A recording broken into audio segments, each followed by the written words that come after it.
Hello Scorpio, thank you for joining me for your weekly forecast for the Sun or the Ascendant for week commencing the 27th of August. This is such an exciting time for you. Jupiter, the planet of growth, is in your sign through till November, but this week is forging a link with your modern ruler of Pluto. Pluto is about power. Let's really be honest about it. Of course it's about change and transformation, but sometimes it can see us chase things in a way which is not always perhaps in the absolute right way. It can lead to a little bit of ruthless desire. And then sometimes Pluto seems to inflict huge change upon us that we have no control over. But this is one of those weeks when something that's really important to you can just seem to evolve in a very natural way and gain momentum and traction in a way which can absolutely delight you.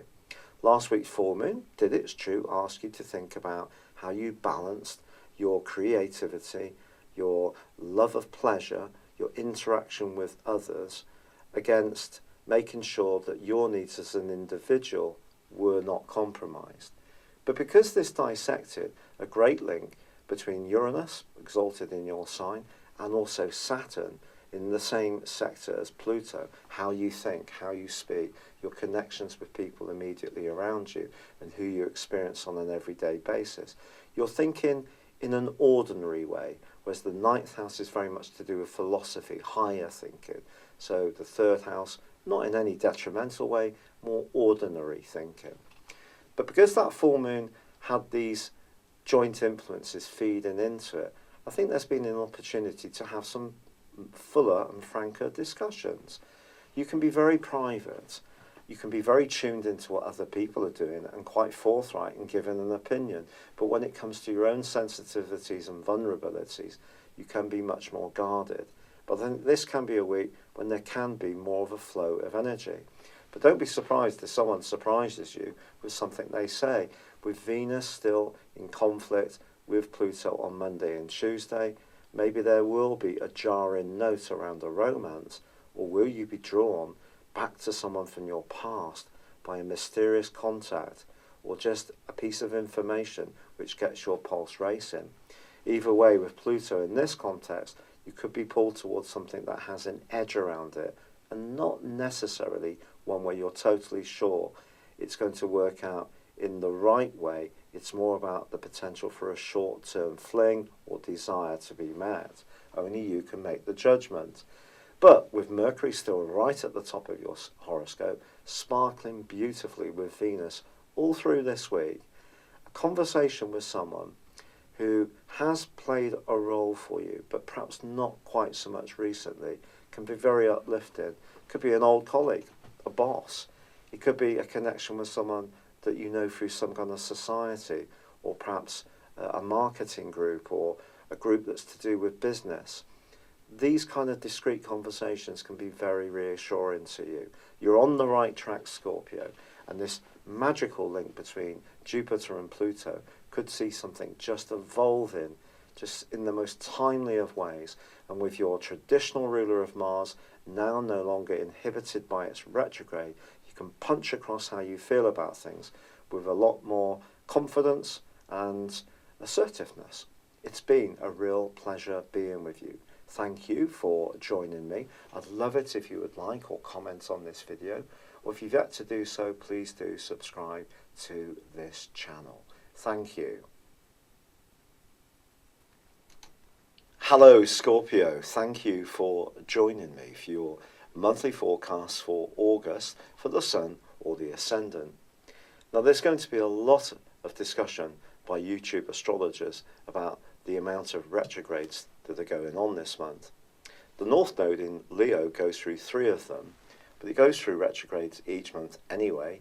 Mercury, of course, is tracking backwards in a potentially tricky part of your scope for career and your worldly involvements through to the 17th.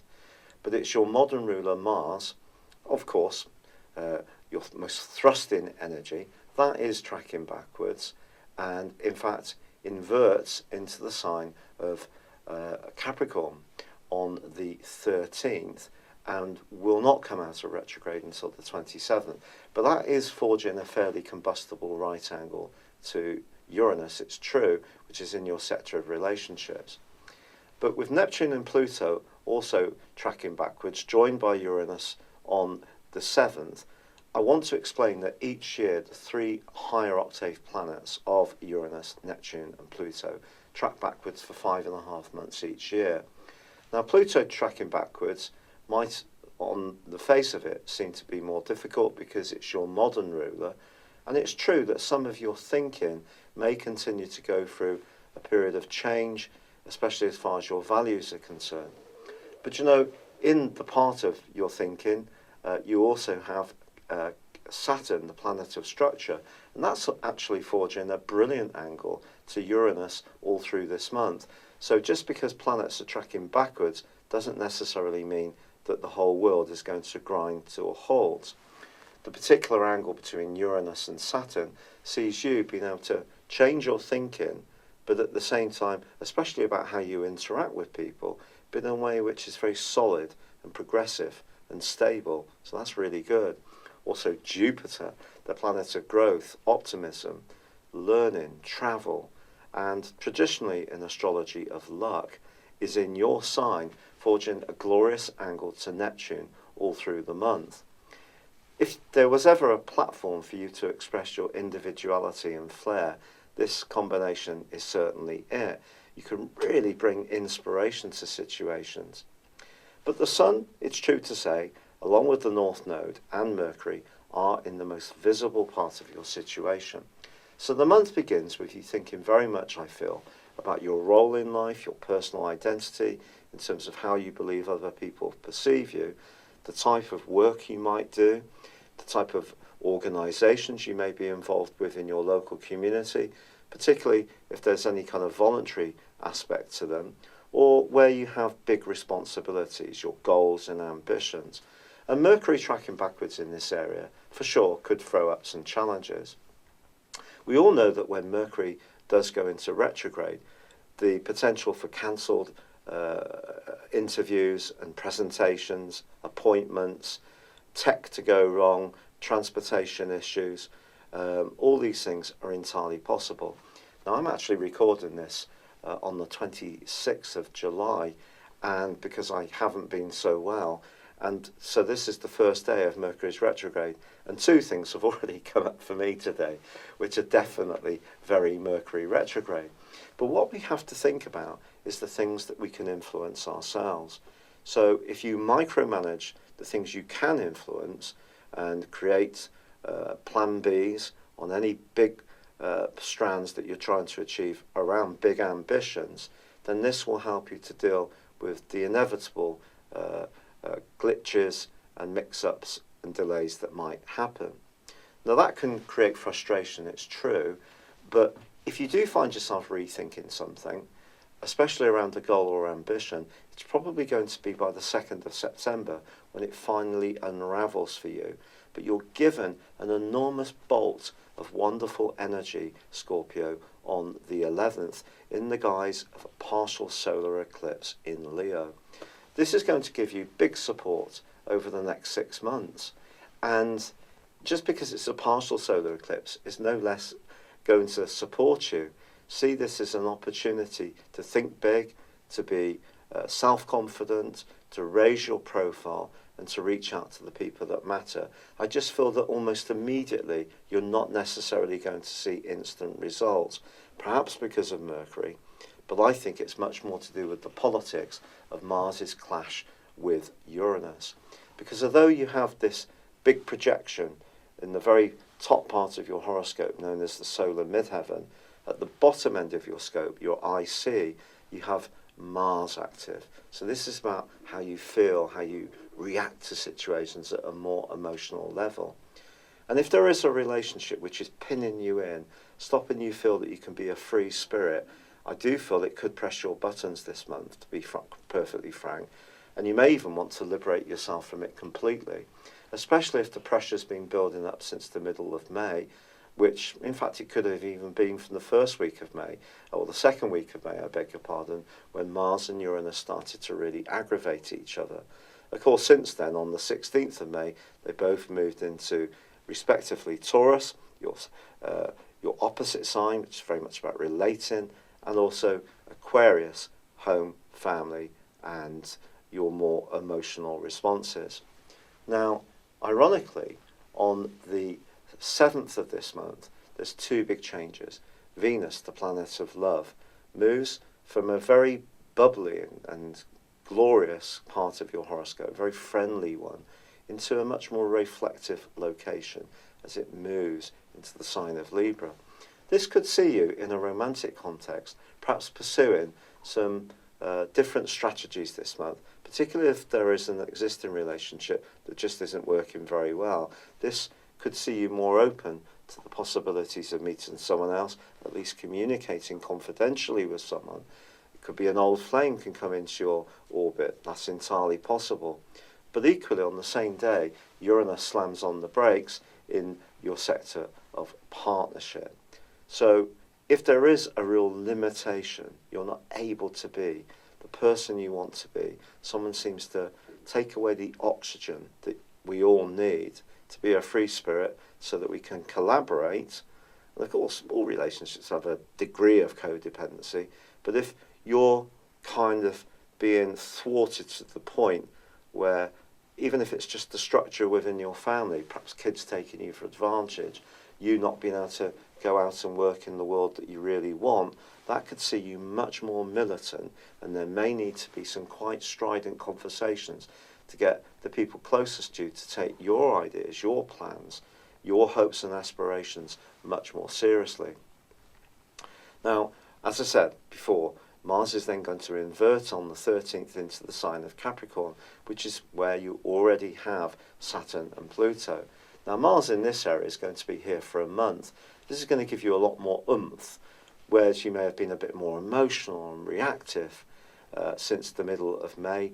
Now it's much more outspoken, but you're much more sure of what you want to say. You can add a little bit of logic to the mix, and that's very potent. On the 23rd of this month, we also have the Sun bursting into Virgo, replacing the Venus transit, which obviously left on the 7th. This is about friendship, it's about fraternity, it's about your longer term hopes and aspirations. And it is true on the 26th that you may reach some kind of signpost situation where you have to make a decision on which direction in order that you need to follow. However, it doesn't necessarily need to be binary, because the brilliant links that I've already told you about between Uranus and Saturn, and also Jupiter and Neptune, well, they're actually going to link in well, Uranus and Saturn, with this particular full moon. And I actually think that being open-minded, but also being aware of the more structural and responsible sides of life, is not necessarily going to see you doing anything too quickly when it comes to a relationship or a friendship, your long-term hopes. But I do feel that you will need to find a balance between you, the individual, and also what's expected of you in terms of any group affiliations or associations. As this month comes to a close, your traditional ruler goes forwards on the 27th. I do think that's going to be really significant, just like Mercury going forwards on the 18th.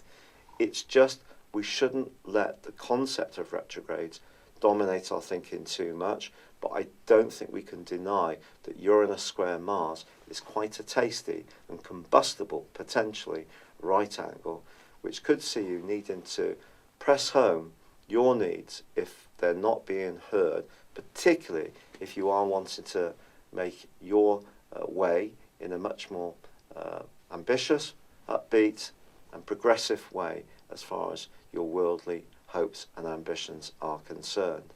But when it comes to relationships, remember Venus moves on the 7th into an area which could bring about that more secretive side of your nature, and you may just want to check out your options if you're in a kind of relationship which is not terribly committed, bit open, not quite sure what to do.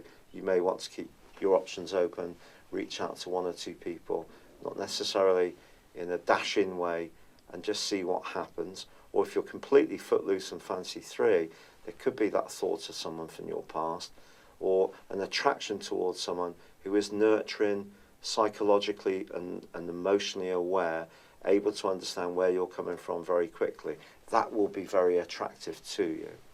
It's been a real pleasure being with you, Scorpio. I'm very sorry this video is coming to you so late. I really haven't been very well. I was diagnosed with rheumatoid arthritis, and the medication for this and all the natural stuff I'm taking is yet really to start working. So today in particular has been particularly painful, but I'm battling away, and I hope to get September's forecast to you out much earlier next time. But I'd love it if you would like, comment, or subscribe to my channel if you've yet to do so. But for now, good luck and goodbye. Hello, thank you so much for watching my video. I'd love you to join me at my Horoscope Ace app. You can find this at www.horoscope-ace.com. You can use it through Android, iOS, Apple, or Facebook. Check out your ascendant or your moon sign, or download your free birth chart.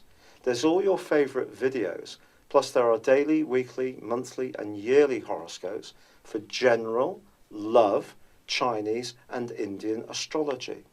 If your passion is tarot, there's my brilliant 3-card money or love tarot readings too. And it's all there at www.horoscope-ace.com. Thank you.